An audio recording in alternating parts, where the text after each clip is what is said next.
I told you that anybody who goes to the zoo, you come back with disgrace.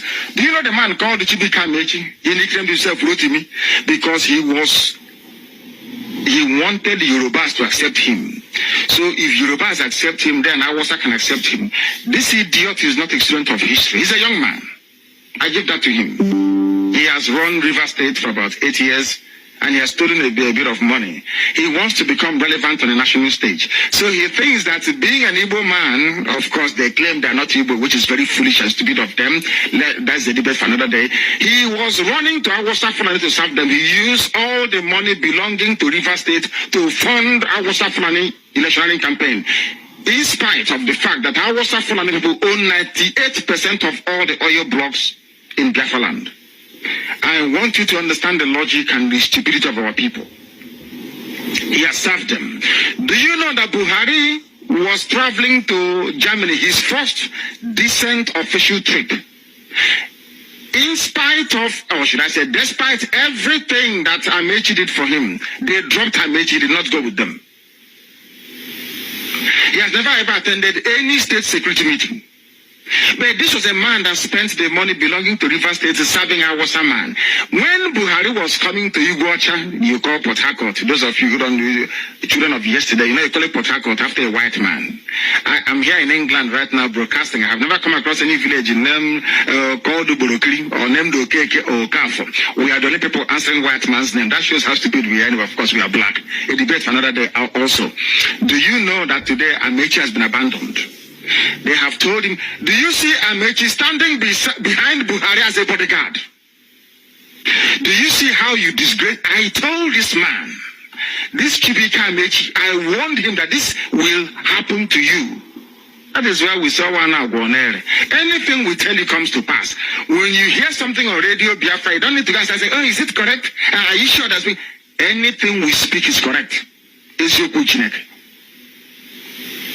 Anything we tell you is abundantly correct. We don't have any need to lie or to distort story. What for? We say we are whiter than white and whiter than snow. How can we then begin to lie or distort information? We're not into that rubbish. Today, Chibika Amechi has been disgraced, as we told him he would be. He's been disgraced, completely disgraced. A fool.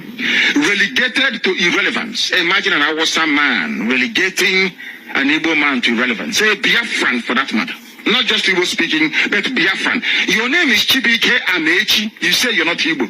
You must be a bastard indeed. Must be a very big bastard. These are the types of idiots that are giving birth to us around Iguacha. Your name is Elechi. You say you are not Igbo. Your name is Mwike. You say you're not Igbo. That goes to show you have mental problem. Your brain is not correct. Do you see somebody as Tony Blair answering Blair, which is a proper Scottish name? You come and tell him, oh, you're not Scottish, or that you're not British. Are you not foolish? You see somebody answering Harold Smith. You say, oh, your name is Harold Smith, but I'm from Congo. They will say you're daft. You're an animal. These are some of the nonsense right now going on in Iguacha. I don't blame them anywhere. Harcourt is not their name. Harcourt was the Secretary of State for the colonies in the British cabinet. They are answering the name of a white man, so you don't blame them. The stupidity is natural. You answer an Igbo name means you're Igbo. Your name tells you who you are. That is why even before they enroll you in primary school, they say, what is your name? What is your date of birth? 3 things they ask you: what is your name, date of birth, and where were you born? Or where do you come from? What is your name? My name is Chibika Amechi. Where are you from? I am from, I think, is it Omok he's from or whatever? What is that name of that Igbo village? Not Ikwere. Is it Ikwere in fact? Ikwere, let's say Ikwere. Or is it a J? And who are you? I am, where do you come from? I am Ikwere, for instance. Ikwere is a subgroup of which people? Miss Niger Delta. All this while you've been mentioning Igbo names. When it comes to where you come from, you put an English name. That shows you're stupid. It shows you're ignorant. And that is why you have no running water and no electricity. Little wonder. This is Radio Biafra.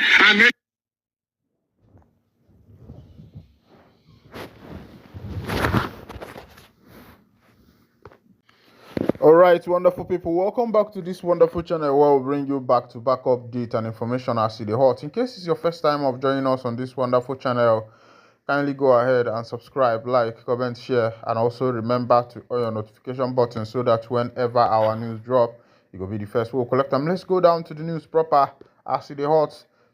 TS in Anambra State, a suspected kidnappers by Anambra community leader after reportedly collecting 15 million naira ransom. Oh, this is very painful. In Anambra State, a leader of a community, has been killed after the kidnappers collected 15 million naira ransom. And after that, they still sent the man to his early grave. Suspected kidnappers have killed a traditional title holder and community leader Chief Augustine Ezedinachi Ogbuefi Ozonnanyelugo in the Nimo community in Njikoka local government area of Anambra State after collecting 15 million naira ransom. Ezedinachi, popularly known as High Chief Bafankete Nanimo, was a retired Chevron contractor and member of the prestigious Nimo Royal Cabinet. The deceased retired from active service and decided to settle in the village where he ventured into farming and livestock.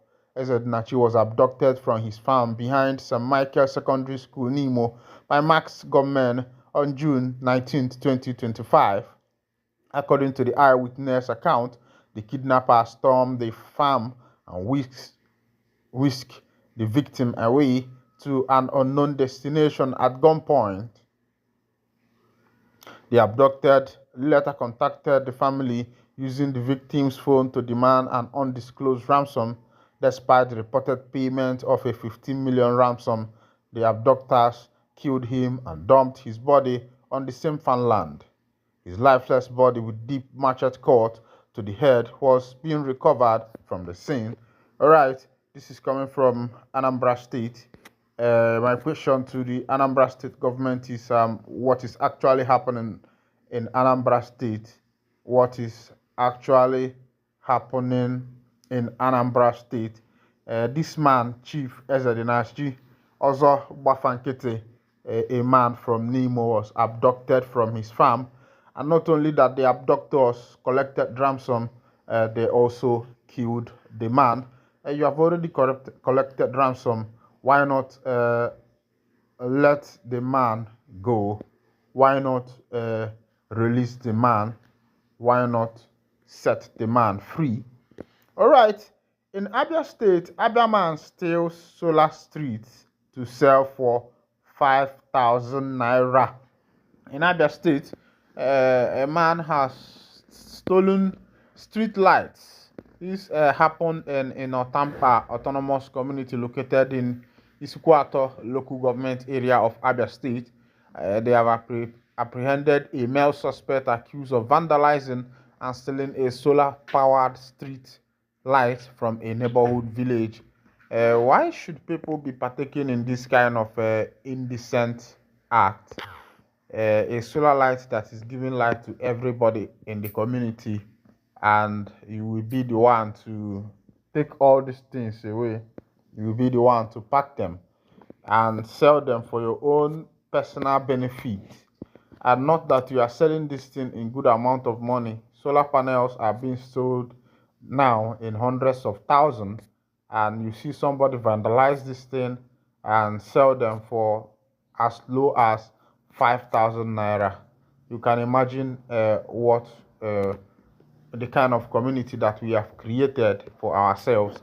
And the government are the big part of these things because they have refused to provide good jobs for the citizens.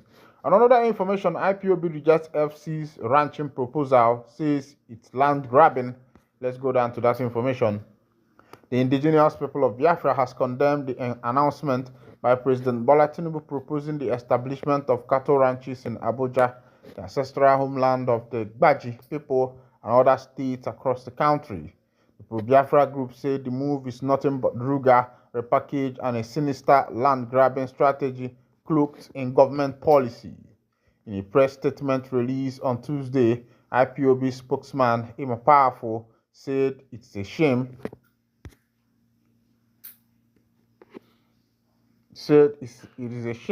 to allow the government to participate in such activities.